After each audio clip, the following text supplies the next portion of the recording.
আমরা যখন কোনো শিব মন্দিরে ঢুকি, প্রথমেই চোখ পড়ে এক শান্ত স্থির মূর্তির ওপরে। সবসময় একদিকে তাকিয়ে নীরবভাবে প্রতীক্ষা করছে। সে হলো নন্দী। নন্দী শুধু একজন বাহন নয়, তিনি হলেন ভক্তি, নিষ্ঠা আর শুদ্ধতার প্রতীক। কিন্তু নন্দীর গল্প শুধু এখানেই শেষ নয়। পুরাণ অনুযায়ী নন্দী ছিলেন এক ঋষির পুত্র, শিলাদামণি। তিনি চেয়েছিলেন এক এমন পুত্র যে হবে অমর আর শুদ্ধ। তারপর তপস্যার ফলে জন্ম হয় নন্দীর। ছোটবেলা থেকেই তার মধ্যে ছিল অদ্ভুত শান্তি আর ভক্তি।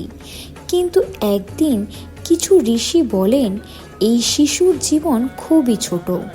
এই কথা শুনেও নন্দী ভয় পেল না।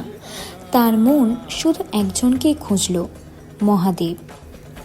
সেই ছোট্ট বয়স থেকেই তিনি মহাদেবের জন্য তপস্যা করলেন। বছরের পর বছর একই প্রার্থনা, প্রভু আমাকে তোমার সাথে জুড়ে নাও। তার এই ভক্তি দেখে মহাদেব প্রসন্ন হলেন।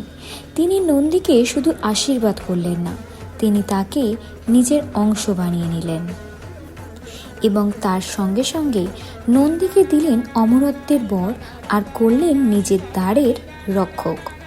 আর আরও এরকম অজানা তথ্য জানার জন্য সাবস্ক্রাইব করুন ফ্রেমবন্দি।